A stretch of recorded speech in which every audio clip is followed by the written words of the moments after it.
बहुत समय पहले की बात है। एक बहुत फेमस लोहार रहता था इस इलाके में। उसका अपना शॉप था और वो सारा इक्विपमेंट हैंडमेड बेचता था। एक दिन उसे किस्मत ने ऐसा मौका दिया कि वो सारा सामान जो वो बनाता था कायरो के किंगडम को बेचने लगा। एंडलेस वॉर के बीच ये उसके लिए स्टेटस ऊपर उठाने का परफेक्ट अपॉर्चुनिटी था। वॉर खत्म होने के बाद उसी लोहार को बैरन का टाइटल मिल गया और यही आदमी इन सारी लैंड्स का ओनर है और यंग मास्टर रोमन का फादर, जो इस स्टोरी का प्रोटैगनिस्ट है। हम सीन देखते हैं। एक बूढ़ा आदमी बैठे हुए लड़के को स्टोरी सुना रहा है। पीछे खड़ा मूंछ वाला आदमी सोच रहा है कि ये लड़का इतना ध्यान क्यों दे रहा है, ये तो सबको ऑलरेडी पता है। लेकिन स्टोरी अब कुछ घंटे पीछे चली जाती है। युवक पूछता है, क्या मैं डिमिट्री फैमिली का सबसे बड़ा बेटा हूं? क्या हम सैलोमिन महाद्वीप पर कीरा किंगडम में हैं? और क्या सच में मिम वर्ल्ड एग्जिस्ट नहीं करता?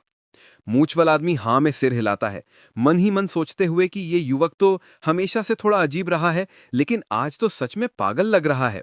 शायद उन स्ट्रेंज ड्रग्स का असर है जो आजकल अमीरों में पॉपुलर हो गए हैं। फिर मूंछ वाला बोलता है, लॉरेंस फैमिली की एक यंग लेडी आपसे मिलने आ रही हैं। लेकिन बोलते बोलते वो सोचता है कि पिछले 25 साल से ये बंदा अपनी जिंदगी वेस्ट कर रहा है, इसलिए तो डिमिट्री फैमिली का ट्रैश कहलाता है। वो लड़की की इंपॉर्टेंस और वैल्यू समझाने की कोशिश करता है, लेकिन डिमिट्री बीच में टोक देता है। इससे भी ज्यादा इंपॉर्टेंट बात है, इस लैंड का सबसे बूढ़ा आदमी मेरे पास लाओ। वो उस यंग लेडी से कहीं ज्यादा इंपॉर्टेंट है, क्योंकि मुझे इस करंट वर्ल्ड में जीना सीखना है। मूछ वाले को समझ नहीं आता कि 25 साल का लड़का ऐसा क्यों बोल रहा है, लेकिन नौकर है तो बस ओबे करता है। स्टोरी वापस प्रेजेंट में आती है। बूढ़ा आदमी कहता है, बस इतना ही जानता हूं मैं इन जगहों के बारे में। डिमिट्री थैंक यू बोलता है और रिवॉर्ड देने की बात करता है, लेकिन बूढ़ा कहता है यंग मास्टर से बात करना अपने आप में सम्मान की बात थी। अब डिमिट्री को पता चल चुका है कि यहां सब उसे रोमन डिमिट्री के नाम से जानते हैं, लेकिन उसका रियल नेम है बैक जोंग कुक। वो आदमी जो मुरिम वर्ल्ड से था, जिसने वॉर्स की जिंदगी जी, जो चाहा कॉन्कर किया और आखिर में पीसफुली मर गया। लेकिन किसी अजीब रीजन से वो इस बॉडी में जाग गया। उसे नहीं पता ये हेवेंस की मर्जी है या असेंशन ना स्वीकार करने की पनिशमेंट। तभी बाहर शोर सुनाई देता है। कोई चिल्लाता है, हरामी! एक लड़के को मुंह पर लात पड़ी। सब देखते रहते हैं। छोटी सी शॉप के सामने गुंडों ने उसे घेर रखा है। वो खून बहा रहा है, जवाब नहीं दे पा रहा, और वो लोग उसे गंदा हरामी हरामी बोलकर बेरहमी से पीटे जा रहे हैं। डिमिट्री का सर्वेंट देखने जाता है, लेकिन तुरंत शॉक हो जाता है। उसे वो रेड फैंग टैटू बहुत अच्छे से पहचान आता है। पास में कोई पूछता है, क्या हो रहा है? सर्वेंट कहता है, ये ब्लड फैंग्स हैं, सिर्फ डिमिट्री टेरिटरी में ही नहीं, आसपास के सारे रीजन्स में फेमस हैं। लगता है उस लड़के का इनसे कुछ कर्ज है। वो डिमिट्री को रोकने की कोशिश करता है कि मत फंसो सर, ट्रबल ही होगा। लेकिन तभी डिमिट्री गायब हो चुका होता है और गुंडों को रोकने का ऑर्डर देता है। सर्वेंट चिल्लाता है, कुछ मत कीजिए यंग मास्टर, लेकिन डिमिट्री कामली आगे बढ़ता जाता है। एक गंजा आदमी आता है, डिमिट्री को पहचानता है और उसके मुंह पर हंसता है। अपने आप को क्या समझते हो? नोबल बर्थ है तो अथॉरिटी भी है क्या? बेटर होगा साइड हो जाओ, ये तुम्हारा मैटर नहीं है। सर्वेंट फिर वार्न करता है कि ब्लड फैंग से पंगा लेने से कुछ हासिल नहीं होगा, लेकिन डिमिट्री बस हैंस को बुलाता है। मुझे इस जगह के रूल्स नहीं पता, एक्सप्लेन करो। किसने रूल तोड़ा और सजा किसे मिलनी चाहिए? हैंस एक पल को घबराकर गला सूखने लगता है। फिर बोलता है, अगर उस लड़के का सच में डेट था और उसने पे नहीं किया तो वो गिल्टी है, लेकिन ब्लड फैंग्स को ऐसे पनिश करने का परमिशन नहीं है। और तो और इन्होंने डिमिट्री फैमिली के एल्डेस्ट सन का डिसरिस्पेक्ट किया, जो अपने आप में डेथ पनिशमेंट वाला क्राइम है। यहाँ के रूल्स के हिसाब से इनका एग्जीक्यूट हो जाना भी अजीब नहीं है। गुंडे बस घूरते रहते हैं। हैंड सोचता है कि शायद इतना बोलना नहीं चाहिए था। डिमिट्री पूछता है, सबने एक्सप्लेनेशन सुना? फिर जमीन से एक मोटी डंडी उठाता है और डिक्लेयर करता है, डिमिट्री फैमिली के एल्डेस्ट सन होने के नाते अब मुझे तुम सबको पनिश करना पड़ेगा।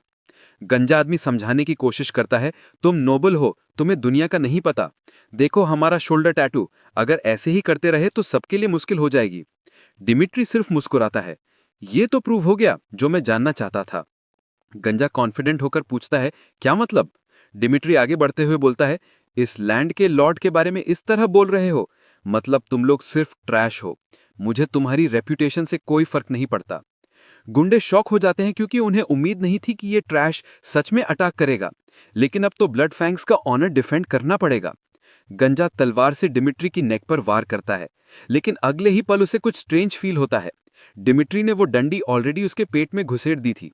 बिना हिचकिचाही वो डिमिट्री उसे बाहर निकालता है और बाकी दो गुंडों की तरफ मुड़ता है। वो लोग गालियां देते हैं, हरामी, हमारे लीडर का बदला लेंगे। हैंड्स वॉर्न करता है, केयरफुल यंग मास्टर, उनके पास प्रॉपर वेपन्स हैं। फिर भी डिमिट्री आसानी से डॉज करता है। एक को शिन पर स्विफ्ट किक, दूसरे को मुंह पर सॉलिड पंच। सर्वेंट हैरान, उसे विश्वास नहीं हो रहा कि यंग मास्टर इतना फाइट कर सकता है। ये तो वही रोमन मास्टर नहीं लग रहा। जब बैक जॉन्ग कुक ने आंखें खोली तो सबसे पहले फ्लोर पर एक फेवर लेटर पड़ा था और बिखरे हुए ड्रग्स। कीरा किंगडम हमेशा वॉर में रहता था। हर नोबल हाउस से एक रिप्रेजेंटेटिव आर्मी में भेजना पड़ता था। रोमन को चुना गया था, लेकिन उसने सुइसाइड कर लिया। बैक सोचता है कि चाहे जो हुआ हो, वो लाइफ पैथेटिक ही थी।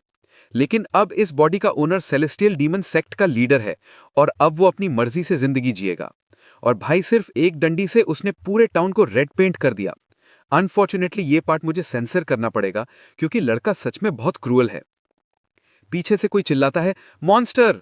आखिरी बचा हुआ ब्लडफैंग भागने की कोशिश करता है, लेकिन डिमिट्री उसके बाल पकड़कर जमीन पर पटक देता है और बोलता है, लॉ इज लॉ। तुझे जिंदा छोड़ रहा हूं ताकि बाकियों को वार्निंग मिले कि लॉ तोड़ने का क्या होता है। फिर पूरे टाउन को इकट्ठा करके डिक्लेयर करता है, मेरा नाम रोमन डिमिट्री है। अगर किसी को इनकी सजा से प्रॉब्लम है तो कभी भी मेरे पास आ जाना। बैक जॉन्ग हुक, जिसने मुरिम वर्ल्ड कप पिनाकल छुआ था अनमैच्ड स्ट्रेंथ से, लाखों मार्शल आर्टिस्ट्स को उसने कत्ल किया। जब दुश्मनों का खून नदी बन गया था तब सबने माना था कि सेलेस्टियल डीमन सेक्ट ही मुरिम वर्ल्ड को कंट्रोल करता है। लेकिन अभी इस पल उसे स्ट्रीट के चूहों से डील करने के लिए भी मेहनत करनी पड़ रही है। वो हैंड्स को बुलाता है और बोलता है, गार्ड्स को सब कुछ नोटिफाई कर दो। हुआ और जगह को क्लीन करवाओ। सर्वेंट बस सिर झुकाकर बोलता है, जी तुरंत करता हूं, और भाग जाता है। रोमन अकेला रह जाता है और मन में सोचता है कि ये बॉडी कितना वीक और यूजलेस है। इन्फॉर्मेशन गैदर करने और खुद को स्ट्रांग बनाने की स्पीड बढ़ानी पड़ेगी। तभी वो लड़का जिसे उसने बचाया था उठता है और हाथ जोड़कर थैंक यू बोलता है। आपने मेरी जान बचा ली यंग मास्टर। रोमन कोल्डली देखता है, मैंने तुम्हारी हेल्प के लिए नहीं किया। ब्लड फैंक्स ने लॉ तोड़ा था, उनको पनिशमेंट मिली, बस। अब अगर जीभ अपने मुंह में रखनी है तो अपनी पूरी सिचुएशन एक्सप्लेन करो। लड़का जो अभी ग्रैटिट्यूड दिखा रहा था अचानक थ्रेट सुनकर डर जाता है। फिर जल्दी जल्दी बताता है, मेरे रिलेटिव्स ने ब्लड फैंग से लैंड खरीदने और फार्मिंग शुरू करने के लिए पैसे उधार लिए थे। क्रॉप्स बेचकर हम इजीली रीपे कर देते, लेकिन उन हरामियों ने हमारी सारी फसल जला दी ताकि हम डेट ना चुका सकें।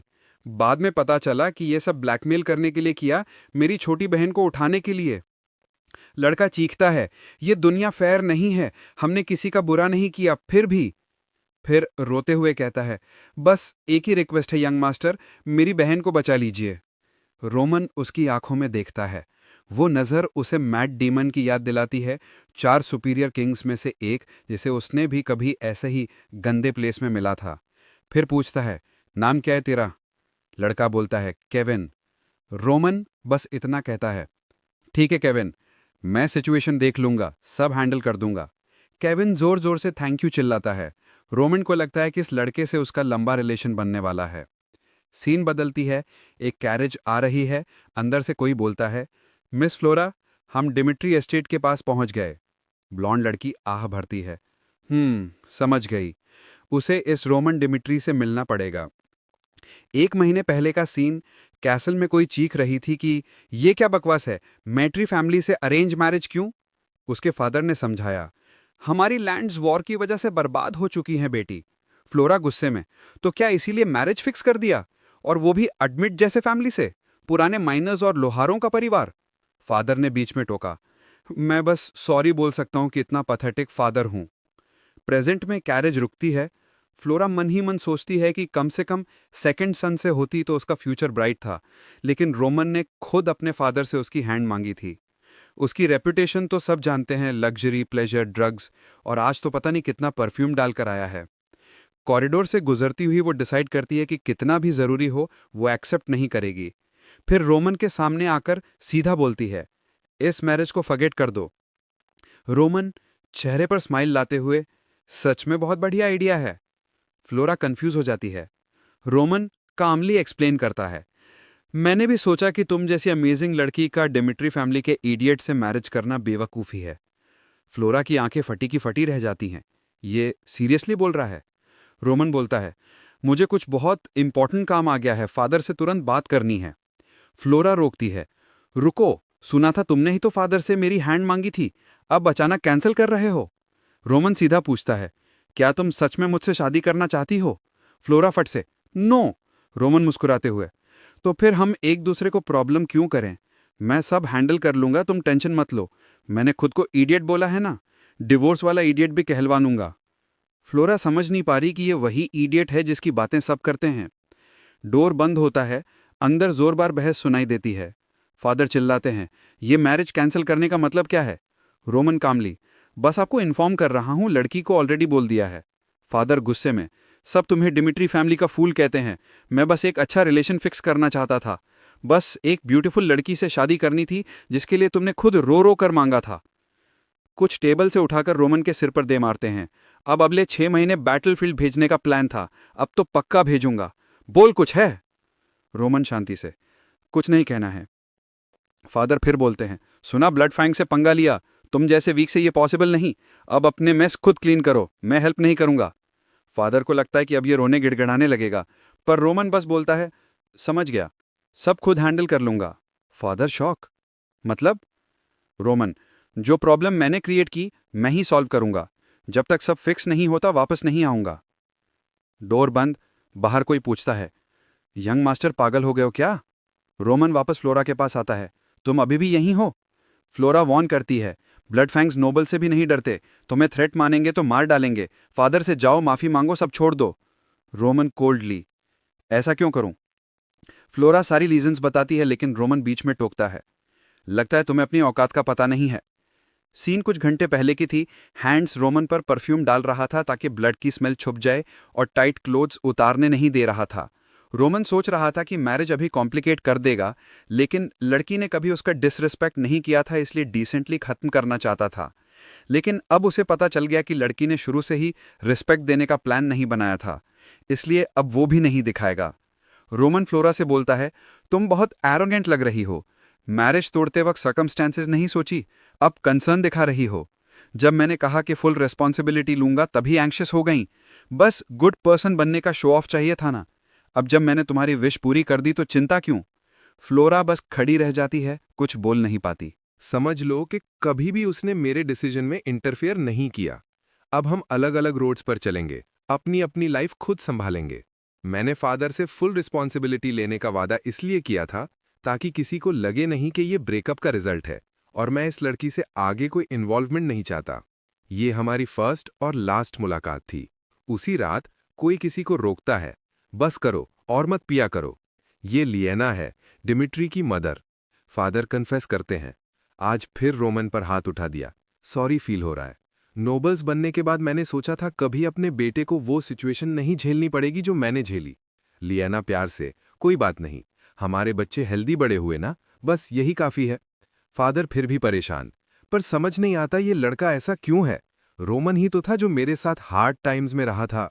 लियाना स्माइल करती है, हमसे पेरेंट्स के तौर पर गलतियां हुई हैं, लेकिन अब भी सिर्फ हम ही हैं जो इसे करेक्ट कर सकते हैं। मुझे पूरा यकीन है वो पुराना रोमेरो जिसे मैं जानती थी, वो हमारे बेटे को सही पाथ पर वापस लाएगा। हस्बैंड चौंकते हैं, ब्लड फैंग्स वाली बात कर रही हो? लियाना हाँ में सिर हिलाती है। हाँ, गुस्से में बोल दिया होगा, लेकिन लड़का थोड़ा हेडस्ट्रॉन्ग है। कैप्टन जॉनथन से बात कर लो, थोड़ी हेल्प कर देंगे। फिर वो सर्वेंट को बुलाते हैं और ऑर्डर देते हैं, कैप्टन जॉनथन को बुलाओ।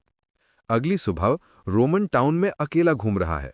हैंस पीछे पीछे चिल्ला रहा है, यंग मास्टर रुकिए, ब्लड फैंग जरूर रिवेंज लेंगे कल की बात का।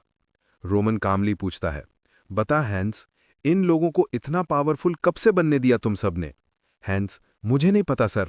रोमन एक्सप्लेन करता है, वॉर में फेम ही फियर पैदा करती है।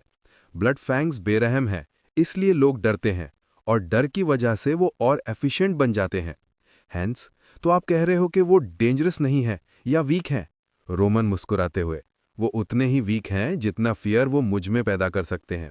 सीन बदलती है, एक रेस्टोरेंट में फीस्ट आता है। हैंस खुश होकर, वाह, खाना तो कमाल का लग रहा है। रोमन खड़ा होता है, मैं बाहर जा रहा हूं, तू यहीं रह, इन्वेस्टिगेशन में कंटिन्यू करूंगा, तेरे लिए डेंजरस हो जाएगा। हैंस चौंक कर खड़ा हो जाता है, ऐसा बिल्कुल नहीं हो सकता, मैं यंग मास्टर के साथ रहूंगा, चाहे जान पर बन जाए। रोमन एक पल रुकता है, फिर सीरियसली पूछता है, सच में खुद को मेरा आदमी मानता है? हैंस जोश में, हमेशा। रोमन, तो फिर पीछे रह, मैं ऐसे बेवकूफ़ी में तुझे खोना अफोर्ड नहीं कर सकता, मैं जल्दी वापस आ जाऊंगा। हैंस वहां खड़ा रह जाता है, आंखें नम, दिल में कुछ अजीब सा फील। फिर अचानक दौड़ता है, अब इमोशन में टाइम वेस्ट करने का वक्त नहीं, सबको इन्फॉर्म करना है। इन कुछ दिनों में रोमन को समझ आ गया था कि ब्लड फैंग्स दिखते जितने स्ट्रांग हैं उतने हैं नहीं। प्रॉब्लम यह है कि छोटे छोटे ग्रुप्स में ऑपरेट करते हैं। पूरा ऑर्गेनाइजेशन खत्म करना मुश्किल है, पब्लिकली पनिश नहीं करना चाहते और ढूंढना भी आसान नहीं, तो बस करना यह है कि उन्हें खुद अपने पास बुलाओ। इसीलिए जानबूझकर हैंड्स के साथ सिटी में घूम रहा था। वैसे भी आज डिमिट्री नाइट्स का ट्रेनिंग डे है, स्ट्रीट्स पर पेट्रोल कम है, रिवेंज के लिए परफेक्ट अपॉर्चुनिटी। तभी पीछे से आवाज आती है, रोमन, डिमिट्री। 3-4 आदमी घेर लेते हैं, एक जंप करके आगे आता है, ये हमारा रिवेंज है, ब्लड फैंग से पंगा लेने की प्राइस चुकानी पड़ेगी। उसी वक्त दूसरी तरफ को चिल्लाता है, कैप्टन। मैसी बालों वाला आदमी मुड़ता है, हैंड्स दौड़ता हुआ कैप्टन जोनाथन के पास पहुंचता है, हांफते हुए, यंग मास्टर खतरे में है, ब्लड फैंग्स ने घेर लिया है। जोनाथन चौंकते हैं, क्या बकवास कर रहा है? लेकिन उधर रोमन ने पहला अटैक इजीली डॉज कर लिया, अटैकर के पेट में एल्बो मारी, डैगर छूट गया, हवा में ही दूसरे हाथ से पकड़ लिया। अगले पल अटैकर का गला दबा हुआ था। सब शॉक। जिस रोमन डिमिट्री को वो जानते थे ये बिल्कुल अलग था। रोमन कामली, क्या कर रहे हो सब, एक साथ आओ ना। सोल्जर्स के पास हैंस चिल्ला रहा है, सच में यंग मास्टर ने सारे ब्लड फैंग्स को अकेले लात मार के भगा दिया था, अब फिर गए हैं। जोनाथन को याद आता है कि रोमेरो ने हेल्प मांगी थी। वो अभी भी कंफ्यूज्ड हैं कि जो लड़का तलवार तक ठीक से नहीं पकड़ सकता वो ये सब कैसे। फिर भी ऑर्डर देते हैं, वेपन्स उठाओ, यंग मास्टर को कुछ नहीं होना चाहिए वरना हम सब की खैर नहीं। लेकिन तब तक तो पुअर ब्लड फैंग जमीन पर पड़े कराह रहे थे। एक को पेट में घुसा, दूसरे के गंजे का पेट किक से फट गया। रोमन हंसते हुए, बस 3 ही हो तुम लोग। आखिरी वाला धमकी देता है, 3 को मार चुके, अब तू नहीं बचेगा। रोमन हंसते हुए उसकी जांग पर डैगर हल्के से फिराता है, तीनों मर जाते, बेहतर होगा सवालों के जवाब दे। सबसे पहले, तुम्हारा लीगर कौन है? सीन बदलती है। उसी शहर के बीचों बीच वाली बार में अचानक दरवाजा खुलता है, रोमन अंदर घुसता है। काउंटर पर वही गंजा आदमी जो अभी अभी पीटा गया था। चौंक कर, यंग मास्टर? रोमन खुशी खुशी हाथ हिलाता है, हाय। बारटेंडर कंफ्यूज्ड, आज ये इतना वियर्ड क्यों बिहेव कर रहा है? फिर भी पूछता है, क्या पिएंगे? Roman, tear of the dawn. Bartender, ये तो हमारे पास नहीं होता सर, कुछ और? रोमन, तो जो सबसे स्ट्रांगेस्ट हो दे दो, सुबह एक काम निपटाना है। पहले जो आदमी पकड़ा गया था उसने बताया था कि सारे मिशंस इसी सेंट्रल बार से मिलते हैं, बस स्पेशल कोड बोलना पड़ता है, टीयर ऑफ द डॉन। और रोमन ने वही कोड बोला। पूरी बार में सन्नाटा छा जाता है। बारटेंडर धीरे से पीछे वालों को आवाज देता है, मारो। लेकिन अगले ही पल उसका मुंह फट चुका था। सब शौक रह जाते हैं कि ये लड़का सबके सामने ऐसा कर गया, और अब तो गेम शुरू होने वाला था। लोग चिल्ला रहे थे, मार डालो इसे, मार डालो। इधर शहर के लोग बार से भागकर गार्ड्स को बुलाने दौड़े, लेकिन एक झटके में एक की गर्दन के पीछे वार और बाकियों का गला दबाकर चोक होल्ड। पलक झपकते ही कई सारे आदमी जमीन पर पड़े थे, हैरान परेशान, सोच रहे थे कि अभी अभी हुआ क्या है। डिमिट्री परिवार का वो तथाकथित इडियट ने 3-3 आदमियों को धूल चटा दी थी, इससे पहले कि उन्हें समझ भी आए कि चल क्या रहा है। मिरिम की दुनिया में सबसे ताकतवर चीज है ब्रीदिंग टेक्निक से खुद को स्ट्रांग बनाना। कम समय में ही बेक ने मित्री के शरीर को काफी इंप्रूव कर दिया था। हाँ, वो अभी भी अपने पुराने लेवल से बहुत दूर था, लेकिन ये वाले आदमी अब उसके लिए कोई खतरा नहीं थे। थोड़ी देर बाद बारटेंडर उठने की कोशिश करने लगा, समझने की कोशिश कर रहा था कि हुआ क्या है। रोमन ने कमेंट किया, अरे वाह, बिल्कुल टाइम पर उठे हो भाई, मैं तो अभी सब खत्म करने ही वाला था। मोटा तगड़ा बारटेंडर बोला, तुम हमारी दुकान पर हमला क्यों कर रहे हो रोमन? डिमिट्री ने उसे इडियट बोलकर टोका, तुझे पता है ना, तूने ही इन आदमियों को मेरे पीछे भेजा था। फिर बोला, लेकिन कुछ बातें हैं जिनके बारे में मुझे बहुत क्यूरियोसिटी है, तो अब हम लोगों को थोड़ी सी बात करनी पड़ेगी। कुछ देर बाद जोनाथन वहां पहुंचा और हैरानी से पूछा, ये सब सच में यंग मास्टर ने किया है? तभी दूसरे फ्लोर पर एक सैनिक दिखा और जोनाथन को बताया, लगता है यंग मास्टर लॉरेंस एस्टेट की तरफ गए हैं। जोनाथन कंफ्यूज्ड होकर बोला, लेकिन क्यों? सैनिक ने बताया, ऐसा लगता है कि ब्लड फैंग्स का बेस वहीं है। 1 घंटा पहले की बात है, डिमिट्री बारटेंडर से बोला था, अभी सब कुछ कन्फेस कर दे तो बेहतर है। इस रफ्तार से तो तेरी उंगलियां खत्म हो जाएंगी, पहले सच बोलने से पहले ही। गंजा बारटेंडर चेतावनी देने लगा। मुझे इस लड़के से कुछ नहीं कहना, तू मुझे मार भी देगा तो ब्लड फैंक्स बदला लेंगे। रोमन मुस्कुराया और बोला, नामी को तुम्हारा ये एटीट्यूड बहुत पसंद आया। जो लोग सबसे ज्यादा रेजिस्ट करते हैं सच बोलने से पहले, उन्हें मैं सबसे ज्यादा एंजॉय करता हूं बात करवाते हुए। बूढ़े आदमी ने कहा, टाइम वेस्ट कर रहा है मार डाले से। लेकिन रोमन बोला, यही तो पता करना है। फिर बोला, अब टाइम आ गया है इसको रिजॉल्व करने का। मुझे टेस्ट करना है कि सच में ये कुछ नहीं बोलेगा। रोमन ने एक फोटो निकाली। उसमें वो गंजा आदमी था और उसके बगल में एक लड़का। रोमन ने पूछा, अगर मैं इस फोटो वाले लड़के को ढूंढकर मार दूं तो क्या होगा? गंजे ने कहा, वो मेरा बेटा नहीं है, मार दे तो मार दे। रोमन हंसा, तू बहुत बेकार झूठ बोलता है यार, लड़का तो बिल्कुल तेरी कार्बन कॉपी है। आदमी गुस्से में चिल्लाया, एक नोबेल होकर फैमिली को थ्रेट कैसे कर सकता है? रोमन शांति से बोला, मैंने सीखा है कि ब्लड फैंक्स फी मेंबर इसलिए अपनी जान दे देते हैं रिवेंज के लिए, क्योंकि ग्रुप खुद फैमिली को इस्तेमाल करके लोगों को करप्ट करता है। कर्ज, धमकी, इसी से दूसरे लोगों को भी अपने साथ मिलाता है। और सबसे आसान तरीका किसी से अपना काम करवाने का, फैमिली को इस्तेमाल करो। आदमी अभी भी अकड़ में था। तुझे सच पता चल भी जाए तो भी ब्लड फैंग्स मुझे मार डालेंगे।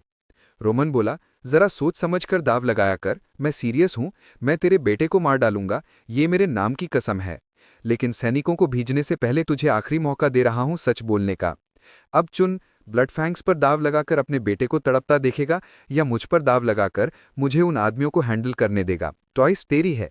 सीन शिफ्ट होता है, एक गली के बीचों बीच एक घर। कोई पूछता है, सच में? दूसरा बोला, हाँ, शहर के बीच वाली पूरी डिवीजन को अकेले रोमन ने खत्म कर दिया। अगर नाइट्स भी इन्वॉल्व हो गए तो हम सच में खतरे में हैं। वुल्वरीन जैसी दाढ़ी वाले बूढ़े ने कहा, मुझे नहीं पता था उस लड़के में इतना दम है।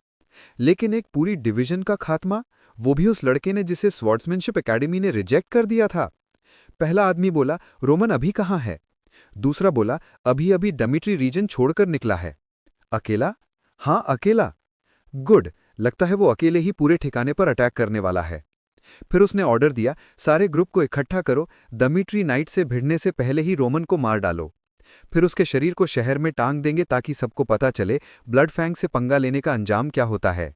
हमारी बदनामी फिर से रिवाइव हो जाएगी। अगला सीन एक दूसरा महल। कोई पूछता है, बार्को फैमिली क्या कर रही है? एल्डर्स की मीटिंग चल रही थी। सब डिस्कस कर रहे थे कि बार्को बहुत सारा पैसा उधार ले रहे हैं, मतलब वो जंग की तैयारी कर रहे हैं। अगर ऐसा है तो हमें भी अपनी फोर्सेस कंसोलिडेट करनी होंगी, इससे पहले कि वो और स्ट्रांग हो जाएं। ब्लॉन्ड आदमी ने कहा, लगता है जंग तो होकर रहेगी, मैंने कभी सोचा भी नहीं था। एक रेस्पेक्टेड आदमी ने जोड़ा, सेंट्रल गवर्नमेंट भी बार्को को सपोर्ट करती दिख रही है। लाल सूट वाले बूढ़े ने मेज पर मुक्का मारकर बोला, हम 1 इंच भी जमीन नहीं खो सकते। लॉरेंस फैमिली पूरी तरह फर्टाइल लैंड पर निर्भर है। कोई बहस करने लगा कि पुराने डॉक्यूमेंट्स में कर्ज साबित होता है। बूढ़े ने झटक दिया, सब झूठ है। तभी किसी ने डिस्कशन रोका, सब शांत हो जाओ। ब्लॉन्ड आदमी ने जोर देकर कहा, वो टेरिटरी हम छोड़ नहीं सकते, वरना बाकी सब फैमिलीज भी हमसे छीन लेंगी।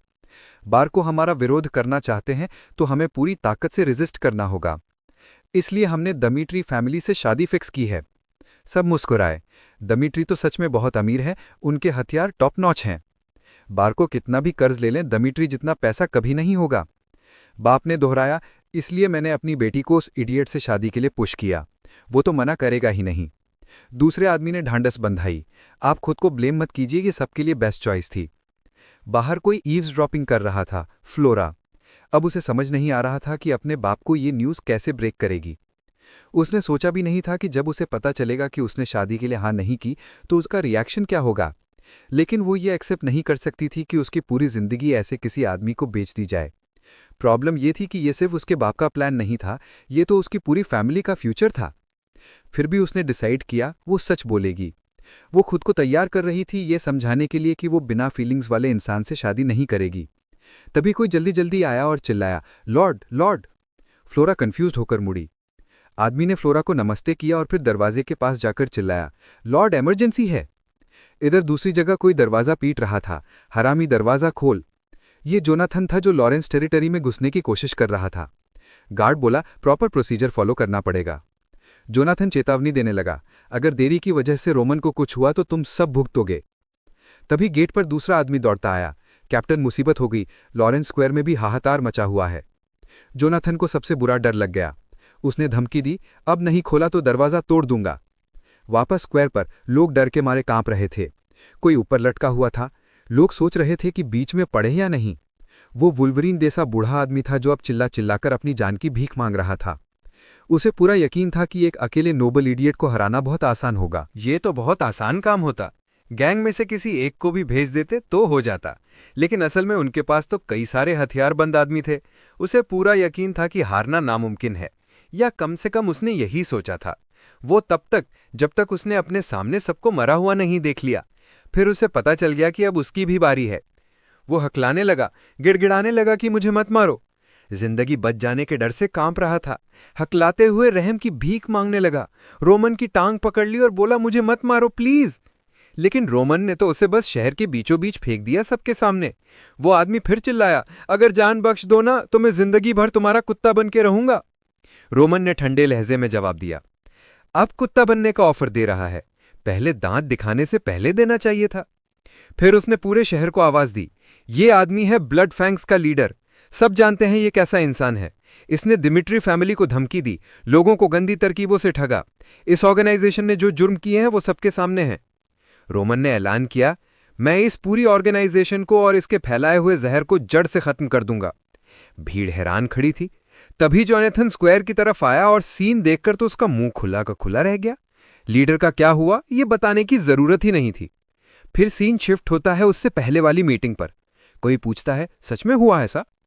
एक सैनिक बोला, हाँ सर, मैंने रोमन दिमिट्री को अंदर जाने दिया था क्योंकि वो मिस फ्लोरा के फ्यूचर हस्बैंड है। लेकिन आधे घंटे बाद ही रोमन वापस आए, एक आदमी को घसीटते हुए शहर के बीचों बीच लाए, बोले ये है ब्लड फैंग्स का लीडर, और सबके सामने उसे एग्जीक्यूट कर दिया। बाप तो सन्न रह गए। बाकी सब यही पूछ रहे थे कि भाई ये क्या तमाशा है।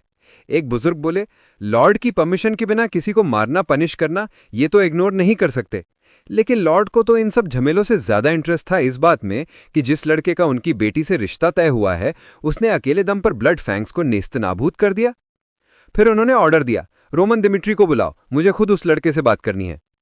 कुछ देर बाद रोमन को एस्कॉर्ट करके लाया गया, साथ में वो गेटकीपर और जोनाथन भी, जो कि एक मशहूर नाइट थे। फ्लोरा के पिता ने जोनाथन को तुरंत पहचान लिया। उन्हें लगा कि रोमन ने तो जोनाथन की मदद से ही ये सब किया होगा। दिमिट्री फैमिली का सबसे बड़ा बेटा खुद को इंट्रोड्यूस करता है। पापा ने एक्सप्लेनेशन इग्नोर कर दिया और सीधे पूछा, तूने इतना वायलेंट काम क्यों किया? रोमन ने बताया, कुछ दिन पहले ब्लड फैंग्स ने एक मासूम सिटीजन को बहुत मारा था, बस वहीं पर मैंने उन सबको एग्जीक्यूट कर दिया था। बाहर फ्लोरा कान लगा के सुनने की कोशिश कर रही थी। उसने एक नाइट को बुलाया और फुसफुसाई, तुमने सच में रोमन दिमिट्री को अंदर जाने दिया था? नाइट बोला, हाँ मिस। तो वो पापा के रूम में क्यों गए थे? नाइट मुस्कुराते हुए बोला, शायद आप सबसे लास्ट में पता चलने वाली हैं। फ्लोरा तो अलार्म्ड हो गई। अंदर रोमन बोल रहा था, इसलिए मुझे ब्लड फैंग्स का बेस इन्वेड करना पड़ा और उनके लीडर को मारना पड़ा, बस यही पूरी स्टोरी है। लेकिन लॉर्ड ने कहा, लॉरेंस की जमीन पर किसी को एग्जीक्यूट करने का तुझे हक नहीं था। रोमन ने मान लिया, लेकिन बोला, मुझे शक था कि आप लोग ऐसे गुंडों को हैंडल कर भी पाएंगे या नहीं। ब्लड फैंग्स तो इलाके में बदनाम थे, लोकल सिटीजन्स को परेशान करते थे और कुछ किया ही नहीं गया। इसलिए मैंने खुद ही हाथ साफ कर दिए, क्योंकि मुझे लॉरेंस फैमिली पर भरोसा नहीं था कि वो करेंगे। दोनों तरफ खड़े सर्वेंट्स शॉक्ड रोमन की तरफ देखने लगे, लेकिन रोमन ने डिसअपॉइंटमेंट दिखाते हुए कहा, मैं तो सोच रहा था कि मुझे यहां तारीफ के लिए बुलाया गया है कि जिनका काम आप लोग टालते रहे हैं वो मैंने कर दिया। फिर उसने बैरन से पूछा, क्या मैंने जो किया सच में गलत था? बैरन ने पास वाले आदमी से पूछा, बेन माइल्स के बारे में पता था? उसने कहा, हाँ पता था कि अच्छा सिटीजन नहीं था, लेकिन यह नहीं पता था कि वो ब्लड फैंग्स का लीडर था। तभी लॉर्ड ने कहा, बस बहुत हुआ, अब और डिस्कस करने का फायदा नहीं। अगर लॉरेंस फैमिली ने खुद उस आदमी को हैंडल कर लिया होता तो प्रॉब्लम ही नहीं होती। फिर बोले, लड़के को रिवॉर्ड देंगे, और रोमन को जाने दिया। रोमन चला गया, रूम में सन्नाटा छा गया। फिर अचानक लॉर्ड हंस पड़े। पास वाला आदमी सोचने लगा कि कहीं लॉर्ड पागल तो नहीं हो गए। लॉर्ड इंप्रेस थे, उन्हें कभी उम्मीद नहीं थी कि असली रोमन दिमिट्री ऐसा होगा। एडवाइजर ने फिर कोशिश की, ऐसे एक्ट को तो अनपनिश नहीं छोड़ सकते, लेकिन पापा ने टाल दिया। कोई बात नहीं, जो लड़का मेरी बेटी का हस्बैंड बनने वाला है वो ठीक है, ऐसे ही हिम्मत वाले बंदे बड़े काम करते हैं। एडवाइजर ने फिर कुछ कहना चाहा, पापा ने काट दिया, बस करो, अब मुझे और नहीं सुनना, लड़का परफेक्ट है मेरी बेटी के लिए। फिर ऑर्डर दिया, फ्लोरा को बुलाओ, मुझे उससे सारी बात करनी है। इधर दिमिट्री टेरिटरी की तरफ वापसी में जोनाथन बोले, तुम्हें सारी सच्चाई नहीं बतानी चाहिए थी। भले हमने ब्लड फैंग्स को खत्म कर दिया, लेकिन एक लॉर्ड को गुस्सा तो कर ही दिया। रोमन मुस्कुराया, मैंने तो बस ये दिखाया कि उनकी नालाहकी की वजह से हालात यहाँ तक पहुंचे, और अभी तक लॉर्ड को कैंसल्ड मैरिज के बारे में पता भी नहीं चला है, तो वो अपनी बेटी के हस्बैंड को पनिश नहीं करेंगे। जोनाथन को तुरंत समझ आ गया कि रोमन ने सब प्लान किया था। वो हैरान, सामने वाला बंदा आखिर है कौन? ये वो रोमन दिमिट्री तो बिल्कुल नहीं था जिसे वो जानते थे। अचानक रोमन के दिमाग में एक आवाज गूंजी, बाक जोंग हुक। उसकी असली पहचान पुकारते हुए, तू सेलेस्टियल डेमन का बेटा है। अगर उत्तराधिकारी बनना है तो पहले साबित करके तू काबिल है। पहले भूख, ठंड और कड़ी जमीन पर जीना सीख। लेकिन उसके पिता ने चेतावनी भी दी थी, अगर मर गया तो कोई फर्क नहीं पड़ेगा, दूसरा बेटा पैदा कर लेंगे। सिर्फ एक ही तरीका था काबिल साबित होने का, सब पर राज करना। बेशक बाघ को पहले ही पीट पीट के तोड़ दिया गया था। एक मोटा बच्चा हंसते हुए बोला था, सोचा था सेलेस्टियल डेमन का बेटा बेग ज्यादा ताकतवर होगा, आखिर में तो बस घमंडी ब्रैट निकला।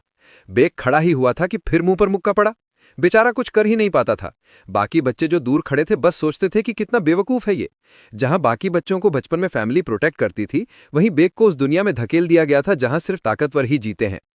अब दिमिट्री टेरिटरी में रोमन बाथटब में रिलैक्स कर रहा था, पीसफुल बाथ लेते हुए। उसे यकीन नहीं हो रहा था कि इतने छोटे से काम से उसका शरीर इतना थक कैसे गया। लेकिन ये तो मानना पड़ेगा कि इस दुनिया में आंख खोलने के बाद उसने बहुत कुछ झेला है। ब्लड फैंग्स को खत्म करने के लिए जिसने भी रास्ता रोका सबको मारना पड़ा, फिर भी कोई रिग्रेट नहीं, क्योंकि ये साबित करता है कि वो इंसान के तौर पर बदला नहीं है। जरूरत पड़ी तो दुश्मनों को टॉर्चर करेगा, जो उसकी जान लेना चाहेंगे उन्हें खत्म कर देगा। यही जिंदगी उसने हमेशा जी है, और रोमन बन जाने से भी कुछ नहीं बदलेगा। सिर्फ प्रॉब्लम यह है कि अब ऐसे बाहर निकलना दिन ब दिन खतरनाक होता जा रहा है। उसे इस दुनिया के रूल्स अभी पूरी तरह से समझ नहीं आए हैं।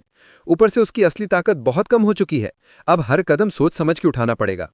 अचानक दरवाजे से आवाज आई, यंग मास्टर, लॉर्ड ने आपको बुलाया है।